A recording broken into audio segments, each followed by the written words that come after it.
Hey guys, this is Kristen with Little Life Explorers, and I'm here with your Hit It or Skip It Atlantis, your top 10 list for things to do at Atlantis in the Bahamas.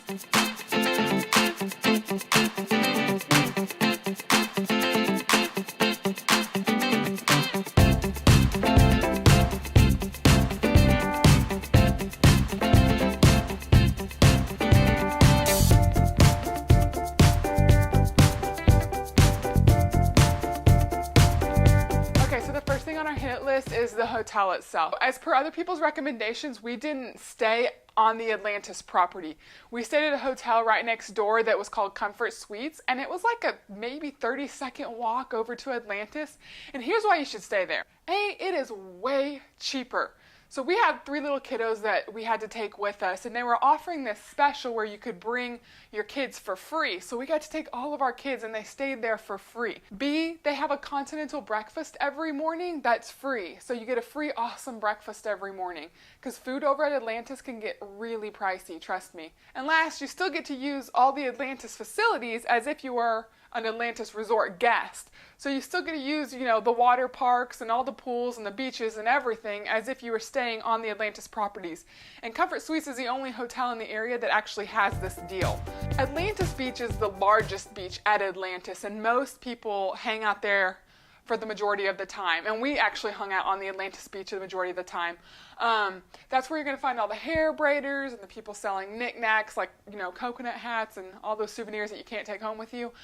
But we actually preferred the Cove Beach, and we didn't go over there until later in our trip. We preferred it because we had little kids with us, and the waves over there aren't as violent. The water seems to be much smoother, the sand's much smoother, and there's nobody over there. Atlantis Beach gets super crowded, but over at Cove Beach, there's hardly anybody over there. All right, the next thing on the Hit It list is sea squirts.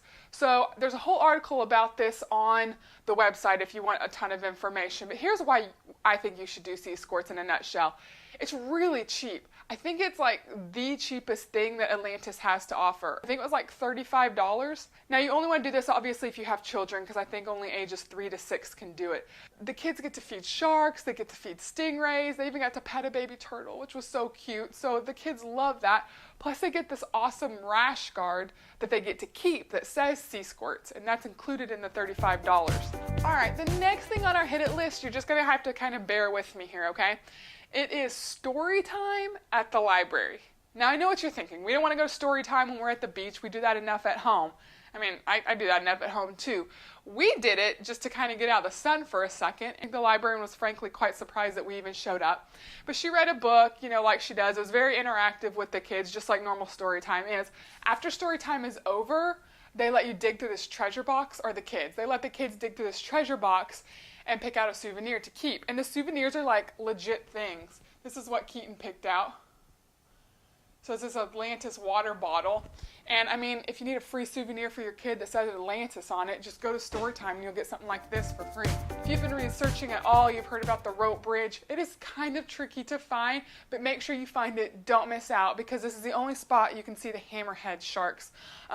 You'll look down through the bridge and they just look like shadows moving in the water, but still it's pretty cool, and the kids love running across the rope bridge. So make sure you find the rope bridge. Another thing on our Hit It list is if you're doing the feedings, where you're going to watch the Atlantis trainers feed the animals there, you want to do the super early morning ones. They're 7 or 8 o'clock, and I know that can be annoying, but the other ones get really crowded.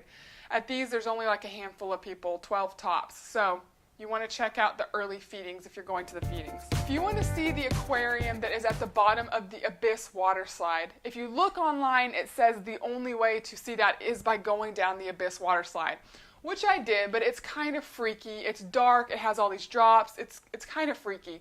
If you don't want to do that, my parents accidentally stumbled in through the exit of the Abyss ride, and they saw the aquarium that way. So something to keep in mind, act like you're lost, walk in through the exit, and you can check out that aquarium. Okay, moving on to the Skip It list. The first thing on the Skip It list is the Rise and Shine with dolphins, which I've also written an article about that's on the website if you want a ton of information. It is the cheapest interaction that you can do with dolphins, but here's why you should skip it. You don't actually get to touch the dolphins at Rise and Shine with dolphins. You get to play and interact with them, which is really cool, But my 3-year-old the whole time is asking, I want to pet it, can I pet it, when do we get to touch it? And, you know, whatever, animal rights and stuff. But she didn't really understand why she didn't get to touch the dolphin and the trainer was. So if you watch our video, it looks like we're touching the dolphin. We got split into 2 groups, and Cohen and Caden's group got to touch the dolphin because their dolphin wouldn't perform any of the tricks. The dolphin that Keaton and I were with was performing his tricks, so we didn't get to touch him at all. So I don't know, if you're an early person and you don't mind spending the money, I guess go do it. Just keep in mind that you are not gonna get to touch the dolphin probably, okay? Next thing on the skip it list is Lagoon Beach. So Cove Beach was on our hit it list. Lagoon Beach is definitely on the skip it list. It's not a beach that actually goes out into the ocean. It's kind of inside the Atlantis property. The other beaches are public property, like the Atlantis Beach is public property, but Lagoon Beach is inside. And I don't know why, but it's really disgusting. It's got like seaweed and trash all over it. The lifeguard wasn't even paying attention to what was going on. It just felt gross, and the water just looked gross. So if you're gonna go to a beach, hit up one of the outside beaches, not Lagoon Beach. All right, next thing on the skip it list is the turtle feedings. We spent a long time trying to find these turtle feedings. They schedule them, but then they don't always do them. So we went back 3 different days in a row until we finally hit the turtle feeding. So basically what you do for the turtle feeding is you reach out over a ledge and just throw lettuce into the water, and then the turtles come up and kind of eat it and pile on top of each other. But I mean, you're really far above them. You don't really actually get to interact with them at all. It's just throwing lettuce in the water. So, I mean, you can do it if you want. I would just skip it. I would opt instead for the stingray feedings, because they put the fish on your hand, and you put your hand in the water, and the stingray actually just comes and sucks it up like a vacuum. So that's really cool. Okay, last thing on our skip it list at Atlantis is the art studio thing they have going on there. They do like pottery painting and picture painting and glass necklace making, and we did the necklace making, so here's what mine looks like. And don't get me wrong, I actually love my necklace. I think it's really cool, and I had fun making it, but they kind of offer it as if you're going in and doing these classes on how to make these things, but they don't teach you how to do it. They kind of just give you the supplies you need and then abandon you to your own devices to figure it out. So it's not a class, it's ridiculously expensive, and it's stuff that you could actually do back at home and find a Groupon for. So I would skip the art studio stuff. Alright, so that's our hit it or skip it Atlantis. If you have any questions or comments, just put it in the comment section below, and we would love to answer anything you have. Like us, subscribe to our channel, and we will see you next time.